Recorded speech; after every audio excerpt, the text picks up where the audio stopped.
Okay, well, first of all, I would like to thank you for the opportunity to present the results today, for the first time. We did a patient evaluation about the CMRCT design, and it's still ongoing. We're still sending out questionnaires. But I think it will be interesting today to talk about the patient's perspective, because yesterday we had a lot of discussion about stage-informed consent and all ethical issues. And I think, the patient's point of view would be very interesting to know as well. And so, first of all, this is a familiar slide for everyone who was here yesterday. As you know, we have three big cohorts at the UMC Utrecht. And we are recruiting patients with breast cancer, colorectal cancer, and also patients with bone metastases for these three large cohorts. And as you can see, we have quite a lot of patients already who are involved in these studies, and also a large proportion of these patients gave informed consent for randomization, at least 80% in all these cohorts. And we have a few trials already within these cohorts, and I won't go into all of them, but just to give you an idea of what these trials are about, we have the rectal boost study and a vertical study, and they're both involve high precision radiotherapy. And the sponge trial and the blend trial are collaboration with the surgeons. And of course, yesterday Anna already talked about the FIT trial, and I will explain a little bit more about it later, because we needed information for the questionnaires. Before I start, I would like to thank everyone who's involved in these large cohorts at our institution, and also everyone who's involved in these trials, and also the people who handed out the questionnaires to all the patients, because it has been a lot of work. There were at least 500. There were many people involved. So why this patient evaluation? Well, I think these questions were mentioned yesterday as well. I think it's really important to know if the patients really understand the IC procedure, and also do patients really know they can be randomized into the control arm in RCT, and how would they feel about that? And yesterday we also talked about do patients want to receive, or should patients receive information? And then, now we can see the patient's point of view. So, now patient's perspective on all these questions. This is an overview of the questionnaires. I will start with explaining the first stage of questionnaires. We ask patients if they want to participate in the cohort, and then immediately after contact with the researcher, we gave them we handed out a questionnaire. So if they want to participate, they got a questionnaire, and also if they didn't want to participate. And then the second stage, for the patients who are eligible for for a new intervention, and got randomized into the intervention arm, those patients also received the questionnaire if they accepted the intervention, or if they declined intervention. And then we were also interested, we really want to ask patients how they would feel about being a control patient. So that's why we decided to also send a questionnaire to patients, a random sample of patients, so patients who are participating in these cohorts, and also gave informed consent for being randomized. So this is a lot of information. And here you can see the amount of questionnaires. Well, the most of the questionnaires are when the patients who decided to participate in the study, and we have luckily less for patients who didn't want to participate. And in the randomization arm, we have, of course, because we're still recruiting patients, we don't have that many questionnaires yet, but they will come. And we have 61 questionnaires for a random sample. Yes, there's a lot of information, but in the right corner, you can always find about which questionnaire I'm talking about. So first question, why do you want to participate in research? Well, these percentages don't really add up because multiple responses were allowed. But as you can see, 94% of the patients wants to participate because of altruism, because they want to help future patients. Some think they have personal advantage as well. There are even a few patients who feel obligated to take part of research, and there were some other reasons to participate. For example, because they thought research is important. These were Then, interesting question. We asked the patients if they gave consent for randomization, and as you can see, 68% of those patients answered yes. And well, I've showed you the percentages before, that it was at least 80% in all of these cohorts. So we asked ourselves a question: well, did it change over time, the last few months, or is something else been going on? So I checked the answers of the patients with all the individually informed consent forms, and this is the result of that. 82% of the patients gave informed consent for being randomized, and 18% didn't. So 40 patients thought they did not give permission, but they did. And in 10 patients, it was the other way around. And of the 5% that didn't remember, 13 gave permission and 1 did not. How does that compare to a traditional randomized trial? I'm sorry, how did that? Traditional randomized trials have found I didn't know the numbers, but they found very similar things. Yeah. Do you know some of these things? You know some of these? Do you know what the numbers are? Yeah, this is better. Oh. It is, yeah. This is what you see in the most informed, best educated groups, around 70%. Oh, No, really? any Yeah. So I mean, exactly. So you're probably panicking about this. You put people in a double-blind trial and they're getting these pills that say research pills, and a lot of them will you ask them, were you randomized, and they'll say no, right? The doctor's giving you the treatment. So you have to look at this in the context of the literature. I will. Yeah, definitely. Just a really quick comment that actually you have to dig quite deep to sort of understand what people mean when they say they were randomised. I did a qualitative study some years ago, and actually speaking to people about what they meant by randomisation, they could use the term, but still think that their clinician chose the right treatment for them. So actually, beyond the statistics, there's another layer.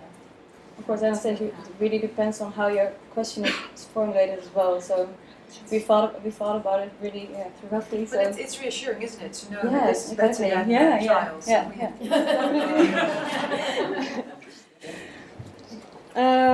So, next question for the patients who didn't give consent for randomization, why not? Well, it's very diverse answers. Patients, it felt to them like a burden to give consent because they didn't want to be approached for trials. And some people didn't want to take part in experimental treatment at all, or thought they were not eligible for experimental treatments. And there were also other reasons. For example, we see the patients before they go to the radiation oncologist. So they have a lot of thoughts in their minds, and they say, well, if I also have to think about trials in the future, that's just too much information for me. So that's why I decided to not participate to not give consent. So we also asked patients, do you hope to get an invitation for an experimental treatment? And well, in both, there are differences in both pies. On the left one for you are the numbers from a combination of all cohorts, so breast cancer patients, patients with rectal cancer, and patients with bone metastases. And as you can see, half of the patients has no preference, and 1/3 hopes to be invited for an experimental treatment. And in the present cohort, so the patients with bone metastases and a poor prognosis, it's slightly different. Or at least half of the patients hopes to be invited, and I think you would expect expect these numbers because of their poor prognosis, they hope that some experimental treatment will benefit to them. And then we go to the questionnaire for the patients who decided not to participate in this cohort at all. And because we didn't want to burden them with big questionnaires, we decided to ask them only one question. Well, why not? I think that's the most important questions to be answered. Again, there's a lot of reasons why people don't want to participate. For example, because they didn't feel physically or mentally able to participate. Also, a lot of patients didn't want to be confronted with their disease in the future, because we also explained to them that they get questionnaires several months after they gave consent. And then some people didn't want to participate in research at all, or they felt it would not benefit, they would not have any advantage of participating. There were some concerns about data security or privacy, and there were other reasons. For example, because patients already participated in other hospitals or other clinics in research, so they thought, well, that's enough, and I don't want to participate in any other. Can I just ask you, Sophie, was this an open question that you themed, or were they given options? These were the options.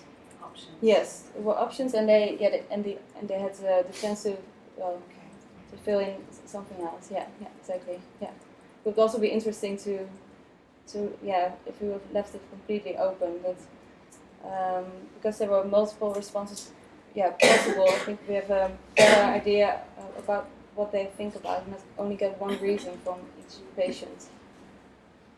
They were able to fill out an open, another reason.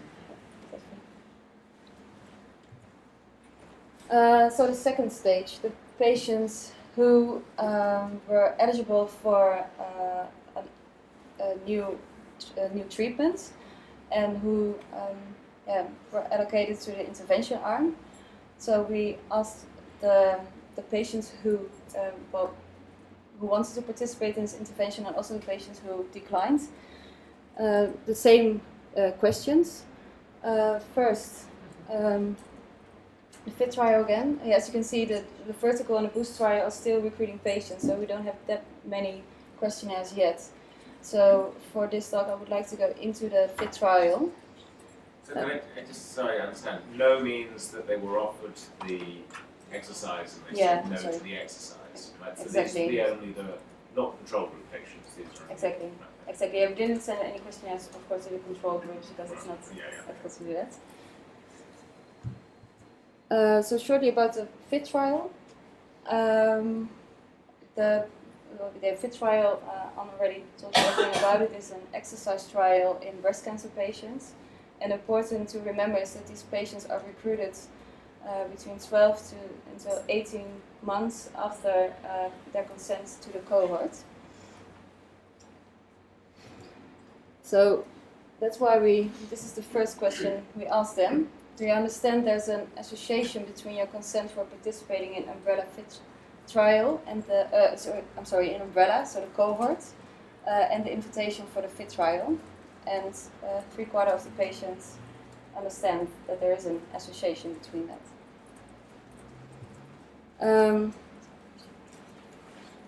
Then we asked the patients, do you know how you've been selected for this experimental intervention? And as you can see, almost half of the patients understands this correctly, because 42% knows that this selection is based on chance. 46%, so the other half of the patients, say, well, I've no idea, but I also don't care. So I think that's also a very interesting result of this questionnaire. Then we also asked them why they accept this intervention. Similar reasons to why they want to participate in research, because they think they will have a personal advantage, and also because of altruism. Some people feel obligated. The reasons to decline are, because it's too stressful to participate in this FIT trial. or they would think they would have no personal advantage or even a disadvantage. And other reasons, and Anna already told this yesterday, there were some patients who already exercised a lot, so they thought they would have no benefit of participating in this trial. So now the last stage of these questionnaires. So we handed out questionnaires to the random sample, and those are patients who participate in a cohort and also gave consent for being randomized into future trials. And how long after cohort consent were they approached? Yes, that's a good question. That depended from, it was between 1 month and 8 months afterwards.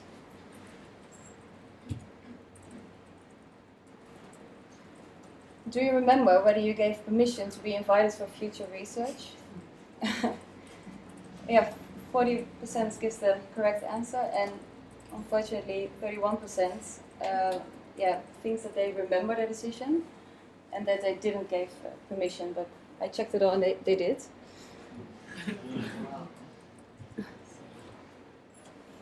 And then, I think a very interesting question is, well, how would you feel if your data was used to compare the data of a patient who received an experimental intervention? But this was very... Oh yeah, we were laughing about the answers. Well, most of the people, so 49 of the 61, they feel neutral about it. But there are few patients who feel positive or negative about being in control. Yeah, positive or special, relieved, reassured, and other they answered that they would feel happy, that they can contribute to research. And there are a few who feel have negative feelings about this, insecure, angry, even abused. There was one answer of a patient, so it's interesting. Is that open-ended or closed-ended? It was the same. We gave them options. Neutral, special, relieved, reassured. We gave them those options, and they can also have could feel in other reasons as well. But were they allowed to select multiple answers? Could they feel neutral and insecure and angry and... Yeah, but they didn't. Yeah. Yeah, so there was an option to that. Yeah, it was an option. Yes. Yeah. And some didn't fill it anything because it doesn't add up to numbers. I think this is the total. Percentages. I'm sorry. Yeah. In this slide, the 49 is the amount of patients. Yeah, exactly. Yeah. So it. Oh, it does. Yeah, exactly. Yeah, there were 61 patients. So the final question. Yeah, we talked about it yesterday. Who should receive the information from an experimental intervention when it's finished? As you can expect, the patient who accepted the intervention almost all want to receive this information. And for the patients who declined this intervention or the random sample, I think the numbers are quite similar. So half of the patients want to receive the information, and 1/3 say, well, I'm neutral, and the others don't want to receive this information. So to conclude, not all patients remember if they gave permission for randomization, and also this number increases over time. 1/3 of the patients hopes to be invited for an experimental treatment. Almost half of the patients that got invited for the FIT trial understands that their selection is based on chance, and the other half doesn't understand but also doesn't care. And more than 80% of the patients from the random sample feels neutral about being control patients. Again, there's a lot more to conclude, of course, but I have to keep it short. So this is how I want to end my talk. Any questions? Well, I just think that was absolutely fantastic, and I'd just love to go back 3 or 4 slides to the one about whether people remember whether they... Yeah. Yes. So for us, randomization is so important, but patients keep on coming back, and they don't want to know that the clinicians don't know. They don't want to, and randomization is a proxy marker for saying the clinician doesn't know. I think that's amazing. So react. It's a reaction comment. So I don't know. Is the bioethicists have any reaction to that? What was your point? I kind of missed that. So were you surprised by the stats there? No, I think generally recollection of what they did as and then inferring what they decided at the time. It's a little tricky because most of us make decisions, might use it, but might not really care about remembering it, having made that decision. And we do that all the time in everyday life. So I find it difficult to interpret information like that because there's so much individual variation. So on that point, the way I've been thinking about this myself recently is to do with life insurance. So a few years ago, with my partner, we bought a house. And because of that, we've got life insurance. So we pay about 65 euros every month. We've paid that for about 3 years. We spent hours sat with a life insurance specialist talking about the life insurance we required. We filled forms in, doctors were involved, went on for ages. I have no idea what I'm paying for.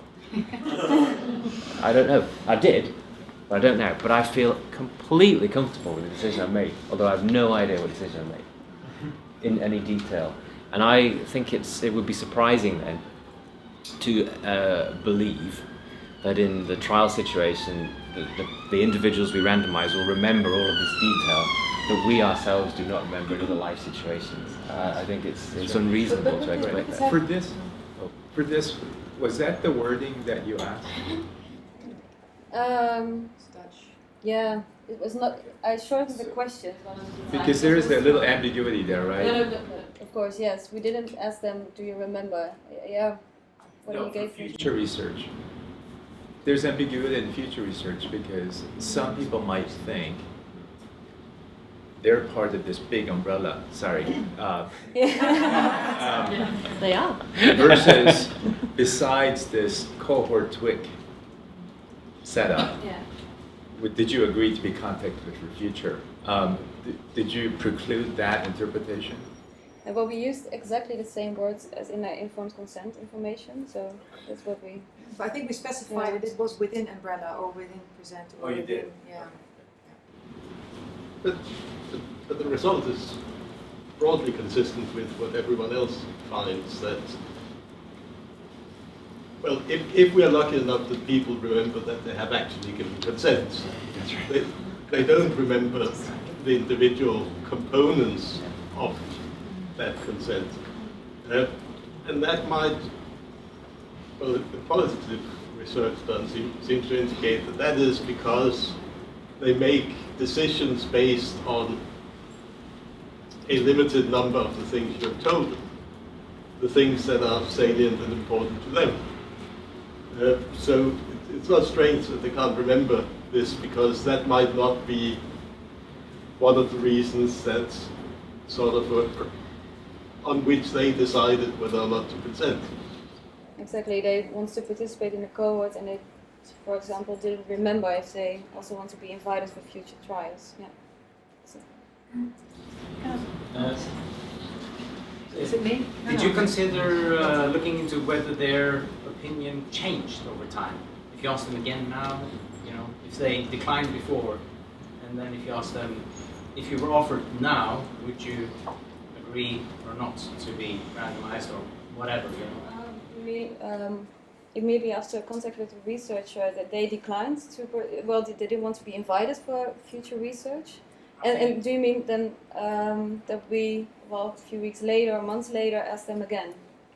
I'm thinking when you ask them the question, could you then add another question saying, if you were invited now, would you now agree to participate in the cohort or be randomized or receive an offer of an intervention? Maybe it would change over time. That would definitely be interesting, I think. I think there's also a lot of discussion about the consent procedure and change it in a more dynamic consent procedure because, opinions change over time. So I think this is, an important part of it. And then to add to that, maybe if people decline, they have a possibility to come back to you and say, oh, actually I've changed my mind, I want to participate. Well, if they can of course always do that, but I've never myself never experienced that it happens. But Yeah. are you encouraging them to do it? No. We are discussing this quite often. Should we give them, I mean, dynamic informed consent, right? I mean, what does that really mean? I mean, we're giving them the option, but we're not really telling them or reminding them or approaching them to ask them, would you change your mind now? But that's something, logistically, it's really complicated. I think that's partly true, but we do send the patients newsletters about certain results, and we do send them postcards, for instance, during the holiday season. That's also something that's very important, to keep them an active cohort member, but we never really ask them, remember you gave informed consent to this and to that, but not to that. But in the first newsletter we did actually end by something very neutral, that if you were hoping that everyone is still participating or something like that. We gave them an email address they could use if they didn't want to contact, because after the first newsletter, about 5 patients withdrew from the cohort, and it was far less than we were expecting. So in the end, when you give the information back to the patients and they know how to contact us, if they don't want to participate, it's quite easy to withdraw. Yeah, withdrawal is easy, but come back. Mary. I think we too frequently prompt patients to withdraw from things. And I think it's disrespectful of their autonomy. If in their lives the issue of withdrawal rises to be a priority, then they will withdraw if we have made it easy and possible for them to find it and so on. But to keep prompting them is to be treating them like children, to say, well, you've forgotten to brush your teeth again.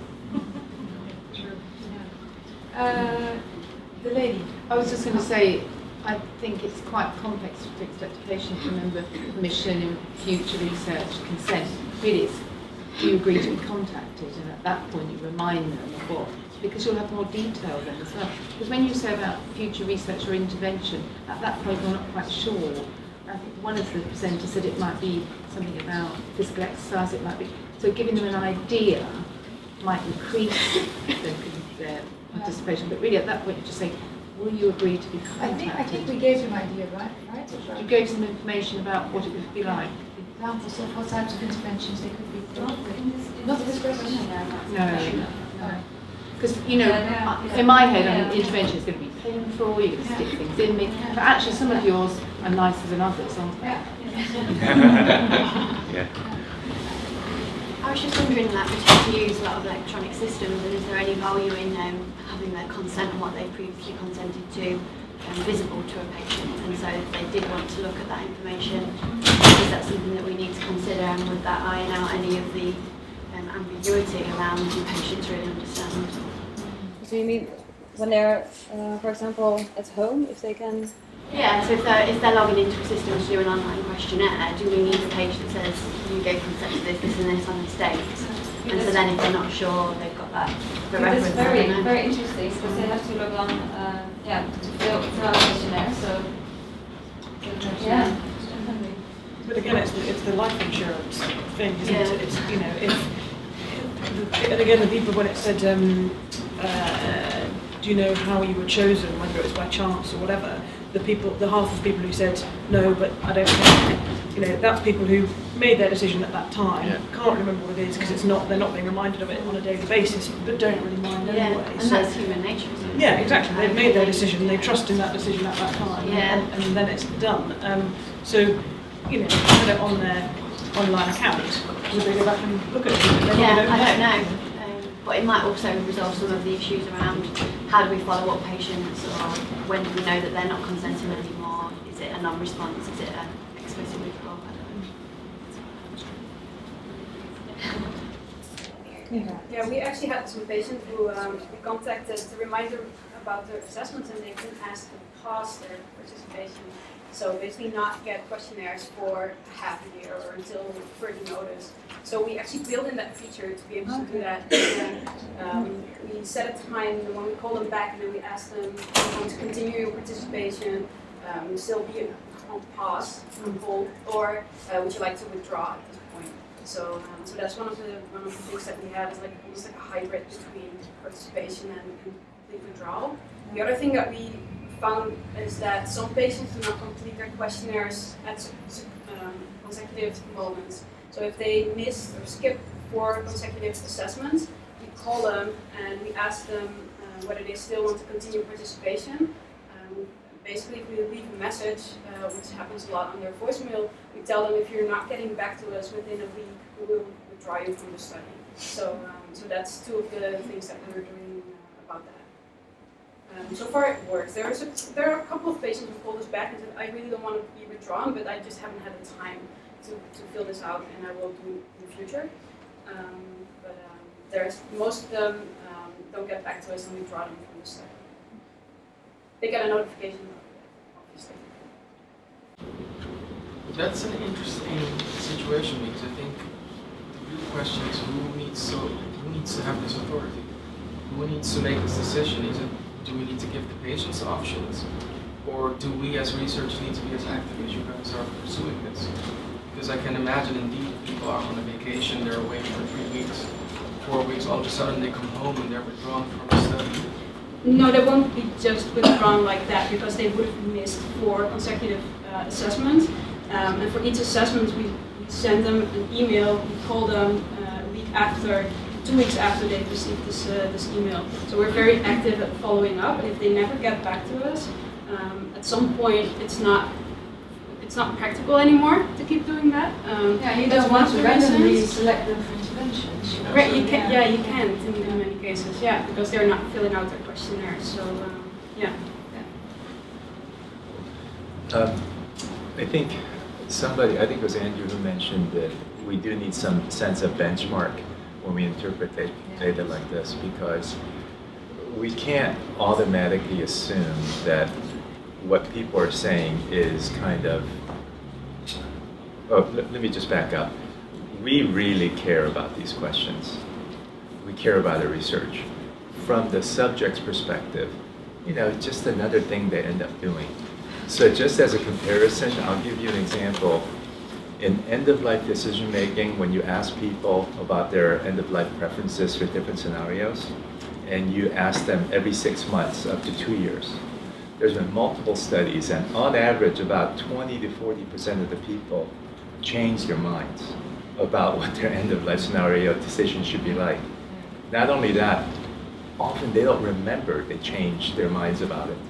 Okay, even though they said X 6 months ago or 12 months ago. It's not, I don't think it means that they don't have serious views about what they want.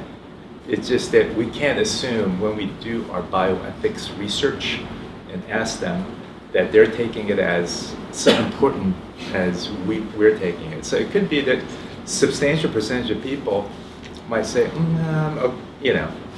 there's a lot of noise. And so that's why a benchmark issue is really important. Compared to like other randomized controlled trials in which you have asked about things. I mean, it's very impressive what people actually answered in this, because even, the number of people who actually remembered that they consented to randomization, majority did. I mean, that's, significant. So I would try, it's hard to interpret this kind of data, I think, because of that. Yeah, without comparison. I mean, the one I was actually also thinking, you said comparison with the randomized trials. I was also thinking the non-randomized trials, like the phase 1 and phase 2 trials in cancer. That's right. You should look up the data on that. I don't think it's a majority or close to a majority don't realize it's an experimental trial. They think the doctor is giving this to me because I don't have any other, and this is going to make me better. But it's very tricky to interpret that data, because people, almost always in those questionnaires, you can find within subject contradictions of their answers. That's very common. And this is what plagues research on therapeutic misconception, that there's lots of conflicting data. And So, how would you suggest to improve? So that's the good part. There's nothing anybody can ask you to do about that. That's right. If you make the form longer, comprehension is going to go down. That's right. Nothing else works very well in bringing it up. If somebody tries to hold you to a benchmark of comprehension of these things, it's always lower and less educated people. So that's not ethical either. So no one can really expect you to do anything about this. Yeah, I mean, I'd say these data look great. I wouldn't worry too much about it, because if you look at the literature, it compares very favourable with things that are routine, like randomized trials or phase 1 and phase 2 trials. Okay, the data are very problematic, but at least you've got a general benchmark. Just to go back to your comment and the comment I was making earlier about randomisation, I think that's the value of qualitative research in this sort of thing, which can go a lot further than no disrespect at all, but it's a different beast. It does a different job, and you can look at these things and go back and ask more. And when I was doing the work on how people conceived of randomisation, I think there is a temptation for us to think people can't understand. And I don't think that's necessarily the case, because when you look very closely, there's often very, very rational reasons for the beliefs and ideas that people hold. And they often come from what they've been told or the information they've been exposed to. And I won't go into all of the examples, but most of the examples I came up with could be tracked back to something that they were told. So that then puts the onus back on the clinicians and the trialists to actually make sure that their information is unambiguous and facilitates understanding. Facilitates retention if actually what you're doing is judging their involvement by what they've retained. If you're not judging it that way, as you were saying, it's a different matter. Claire, do you want to say where you're from? Oh, sorry. I'm Claire Snowden. I'm from the School of Hygiene and Tropical Medicine, just down the road. I'm a serial qualitative researcher. With the experience of the ECMO trial, so. Oh yes, that was a study I did some time ago looking at parents who use cell randomisation. Joanne. Sophie, how do you feel about patients hoping to be invited in future for future studies, especially the patient with a poor prognosis? They are really hoping to get a photo maybe. And do you think it's a drawback from the informed consent procedure, as we're doing it now? That's a really interesting question. And how does the audience feel about it? Do you have an opinion on this? No, we're very good answer. Colleagues. So we're involved in this cohort together with patients with bone metastases. So I think it's a really important question.